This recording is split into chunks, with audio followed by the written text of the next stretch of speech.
ሰላም ከመይ ትኾኑ ክቡራት ተኸታተልተይ ምሳኹም ዘለኹም መምህር ጆኔ ሎማዓንቲ ከዓ ብዛዕባ verb to be ዝብል ኣርእስቲ ሒዘልኩም መፅእ ኣለኹ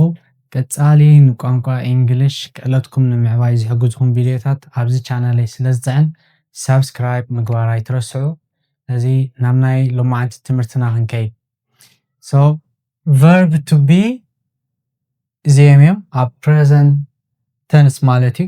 ብዛዕባ ህሉ ኩነታት ክንዛረብ ከለና ንጥቀመሎም verb to be እዚኦም እዮም is am are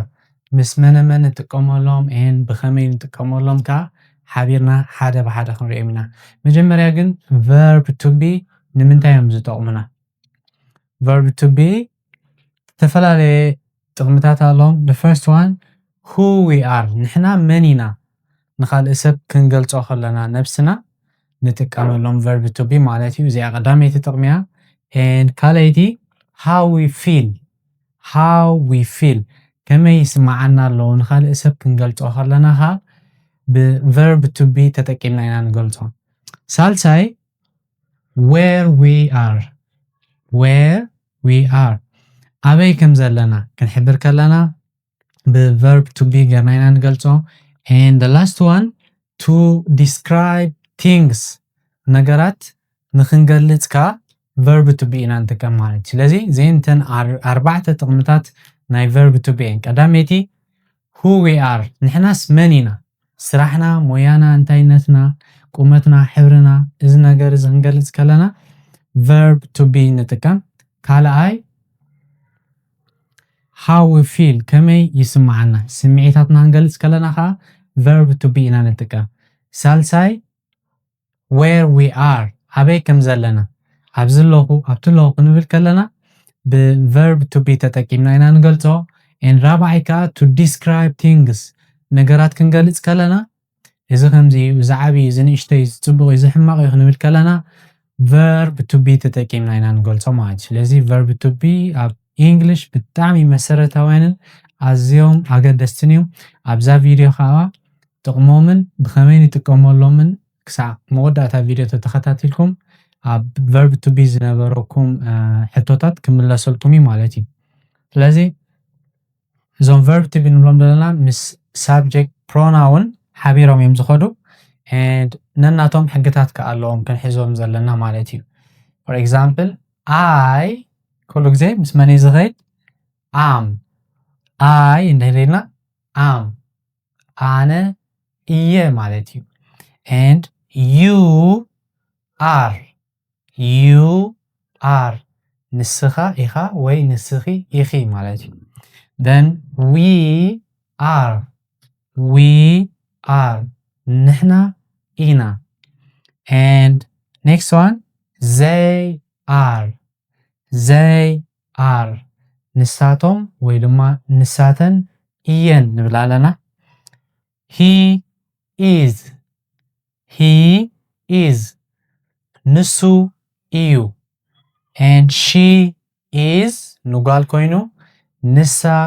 እያ and last one it is እዚ ድማ ንነገራት እዩ ወይ ድማ ንእንስሳታት እዩ ንምባል ኢና ንጥቀመሉ። ስለዚ እዚአን ኩሉ ግዜ ፋሕፋሕ ኣይብላን እየን ሓንሳብ እንድሕር ሒዝናየን ድማ ንሙሉእ ሂወትና ከገልግላና ይኽእላ እየን። ኣይ ኩሉ ግዜ ምስ am እያ ትኸይድ and ኣብዚኣ ከዓ ተመሳሰልቲ ኣለዋ you we they እዚአን ምስ are እየን ዝኸዳ and next one he she it ተኾይነን ከዓ እዚአን ከዓ ምስ is እየን ዝኸዳ ማለት እዩ። ስለዚ እዚአን ናይ ግድን ክንሕዘን ዘለና እየን ማለት እዩ። ስለዚ contraction ናተን ከዓ ኣለዎም ማለት ብሓፂር መንገዲ ኣብ ክንዲ I am ንብል ካልእ መንገዲ ኣለና። ኣብ ስፒኪንግ ቅልጥፍ እናበልካ ክትዛረብ ከለኻ ወይ ድማ ከምቶም ናይ ብሓቂ እንግሊሽ ዝዛረቡ ሰባት ክትዛረብ ከለኻ ብሓፂር መንገዲ ኢኻ ትዛረብ። ስለዚ እዚ ሓፂር መንገዲ ተፈሊጥናዮ ንሕና ልክዕ ከምቶም ናይ ቋንቋ እንግሊሽ ተዛረብቲ ንኽንዛረብ ይሕግዘና። ከምኡውን እቶም ናይ ብሓቂ ቋንቋ እንግሊሽ ተዛረብቲ ኔቲቭ ስፒከርስ ዝበሃሉ ክዛረቡ ከለዉ ከዓ ብዘይ ፀገም ንኽንሰምዖም ይሕግዘና። ስለዚ ናይዚአን ኮንትራክሽን ከዓ ኣለዎን ማለት እዩ። ኣብ ክንዲ I am نبل بحتير مجدي تاي نبل تادمت تغيره بخمسة صحافة جرنا نصحفها مالتي am أكندي I am نبل am نبل مالتي أكندي you are نبل كا your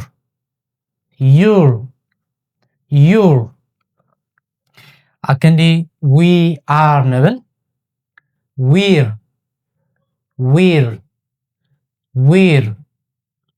أكندي they are نبل their and أكندي he is نبل his أكندي she is نبل she's and last one أكندي it is نبل كا eats ስለዚህ እዚአን contraction ወይ ድማ ናይ እዚአን በሓፂር መንገዲ ነዚአን ተጠቂምና ክንዛረብ ከለና ሞር ልክዕ ከምቲኦም ናይ ቋንቋ እንግሊሽ ተዛረብቲ ጌርና ንክንዛረብ ይሕግዘና ማለት እዩ and ይቀላልና ከዓ ካብ ብነዊሕ ነዚ ንብል በሓፂር መንገዲ ነዚአን ክንብላ ንኽእል ኢና ሓንቲ ግዜ እንደግመን ኢና am your ነዚያ ቪዲዮ ፖዝ እንዳገበርኩም ማዕረ ፕራክቲስ ተገርኩምን ዝበለጸ and ትለማመዱን ካጽቡቅ ጌርኩም ነው ትሕዝዋን ይሕግዘኩም ማለት እዩ third one we're next there next one his then she's and last one eats then contraction method ወይ ድማ በሓፂር መንገዲ subject pronoun ምስ verb to be ሓዊስና በሓንሳብ ከነድምፀን ከለና በሓፂር አገባበን ማለት እዩ ስለዚ positive sentence ክንሰርሕ ከለና በverb to be ከመይ ጌርና ኢና ንሰርሕ overall ስእሊ ንክህልወና verb to be እንተዳ ተጠቂምና ብድሕሪኡ እንታይ ክመጽእ ኣለዎ ክልተ አማራጺታት ኣለዋና ሓደ ኣብዚኣ ጽፈ ወይ adjective ክኸውን ኣለዎ ወይ ከዓ noun ክኸውን ኣለዎ ብድሕሪኡ ዝመጽእ ካብዚአን ክልቲአን ወጻኢ ክኸውን የብሉን ለዚ እዚአን ኤግዛምፕል ነግረ መገድና noun ድዩ adjective እንዳረኣና ክንከይድ ኢና example number 1 እዚ positive sentence ማለት አዎንታዊ ዝኾነ ሙሉእ ሓሳባቲ ማለት እዩ number 1 I am a teacher እዚኣ ሕጂ I am ስበልና noun ኢና ተጠቂምና ዘለና teacher noun ካብዚኣ ክንወጽእ የብልና ወይ adjective ወይ noun ኢና ንጥቀም ምስ verb to be ስለዚ እዚኣ በተሓጻር መንገዲ ኣብዚኣ ክንዲ I am ንብል እንታይ ንብልና am ንብልና ስለዚ ነዚአን ክልቲአን ብሓንሳብ ጠርኒፍና I'm a teacher ከዓ ክንብል ንኽእል ኢና ማለት እዩ second example you are very smart smart ሕጂ adjective እያ and በሊሕ ማለት እዩ ከዓ ሓደ ሰብ በሊሕ ክንብሎ ከለና smart ንብል እዚ you are very smart ሕጂ እዚኣ ብነዊሕ መንገዲ እያ ዘላ ሓፂር መንገዲ ኣክንዲ you are ንብል contraction ናታ you're ኢልና ፅሒና ስለዚ you're very smart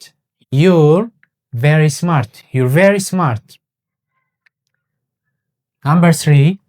he is 30 years old and ኣብዚኣ contraction ናይ he is his ኢልና ፅሒና ስለዚ he's 30 years old ንብል ማለት እዩ next example she is from Italy so እታ she is ብcontraction ጌርና she's from Italy ንብል ማለት እዩ next one it is cold today it is cold today ስለዚ ኮንትራክት ተገይርናያ it is እንታይ ትኸውን it's cold today it's cold today ሎማዓንቲ ቁሪ ኣሎ then next one we are ready we are ready نحنا ተዳሊና ኣለና ስለዚ ነታ we are ዘላ ኮንትራክት እንተዳጌርናያ we're ready we're ready we're ready the next one they are happy they are happy ንሳቶም ወይ ንሳተን ሕጉሳት እዮም ስለዚ ነታ they are contract ተገይርናያ ኸ they're happy they're happy they're happy ንብል ማለት እዩ ስለዚ ዜን ናይ ፖዚቲቭ ሰንተንስን ቀፂልና ኸ ናብ ኔጌቲቭ ኤግዛምፕልስ ናይ verb to be ክንርኢና ኔጌቲቭ ማለት ኣሉታዊ ኣነ ከምዚ ኣይኮንኩን ወይ ድማ ንሱ ከምዚ ኣይኮነን ክንብል ከለና ብኔጌቲቭ ኢና ንኸይድ ማለት እዩ ስለዚ ኣብ ኔጌቲቭ ጥራይ ድሕሪታ is am are እንታይ ትውስኻ not ንውስኸላ ማለት እዩ example number 1 I am not tired I am not tired መብዛሕትና ነዚያ ብገጋ እንታይ ኢና ነንብባ sometimes when ካልእ ሃገራት ድምፂ ክኸውን ይኽእል እዩ ኣሜሪካን እንግሊሽ ተረኣ ኮይና ግን not ኢልና ኢና ነንብባ this one not I am not tired I am not tired I am not tired ነበረት ኮንትራክት ምስ ገበርናያ I'm not tired ኣነ ኣይደኸምኩን ኣለኹ then second example you are not late you are not late ንስኻ ኣይዶንጎኻን ወይ ንስኺ ኣይዶንጎኽን you're not late you're not late then next example he isn't here he isn't here ንሱ ኣብዚ የለን here ማለት ኣብዚ ማለት he isn't here ንሱ ኣብዚ የለን and next one she isn't a student she isn't a student she isn't a student ንሳ ተማሃሪት ኣይኮነትን the next one it isn't difficult it isn't difficult ንፈተና ድዩ ንነገራት ከቢድ ኣይኮነን ክንብል ከለና ወይ ንትምህርቲ ንጥቀመላ ማለት እዩ it isn't difficult ከቢድ ኣይኮነን then we aren't ready we aren't ready ንሕና ኣይተዳለናን ወይ ኣይተዳለናሉን ንሓደ ነገር and the last one they aren't from Spain they aren't from Spain ንሳቶም ካብ ስፔን ኣይኮኑን መፅኦም they aren't from Spain ስለዚ ኔጌቲቭ ብከምዚ ጌርና ብverb to be ሙሉእ ሓሳባት ንሰርሕ ማለት እዩ and ቀፂልና questions ሕቶታት ክንሓትት ከለና ከመይ ጌርና ኢና ንሓትት ስለዚ እታ ሓንቲ ነገር ኣብ ሕቶ ክንሓትት ከለና ትቀያየር እንታያ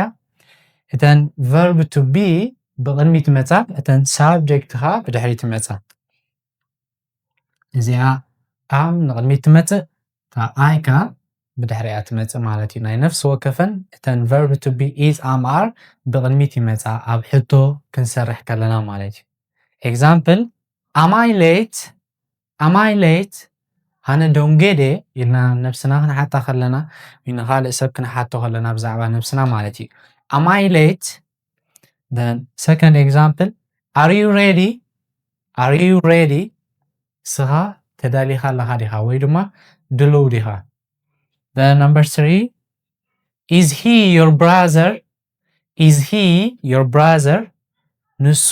ሓውኻ ድዩ then next is she a teacher is she a teacher is she a teacher ንሳ መምህር ድያ then is it expensive is it expensive ንነገራት ዋጋናቶም ሲ ክቡር ድዩ ኢልና ክንሓትት ከለና ማለት እዩ is it expensive and next one are we on time are we on time ኣብ ሰዓትና ዲና መፂና ሰዓትና ክቢርና ዲና መፂና ዘለና and last one are they okay are they okay are they okay ንሳቶም ተሓንድዮም ንብላ ኣለና ማለት እዩ ስለዚ ሕቶታትካ ብከምዚ መልክዕ ጌርና ክንሓትት ንኽእል ኢና ስለዚ ፖዚቲቭ ሪና ኔጌቲቭ ሪና ኤንድ ኩዌሽንስ ሪና ኣለና ሕጂ ከዓ ኤክሰርሳይዝ ክንሰርሕ ኢና ብሓደ ኮይና ኣብ መወዳእታ ሕቶታት ክበኩም እየ ኣብ ኮመንት መልሲ ክትገድፍለይ ኢኹም ናተን ኤክሰርሳይዝ ኦኬ ሕጂ ከዓ ኤክሰርሳይዝ ናይ ቨርብ ቱ ቢ ብሓንሳብ ኮይና ክንሰርሐን ኢና ኣብ መወዳእታ ክልተ ሕቶ ንዓኹም ገድፈልኩም እየ number 1 I dash a student I dash a student ስለዚ ካብ is am are ኢና ክንምልስ I dash a student መልሲ ናይ number 1 I am a student I am a student ምክንያቱ I am እያ ትወስድ I am a student number 2 she dash from Brazil she dash from Brazil she is from Brazil number 3 they dash not here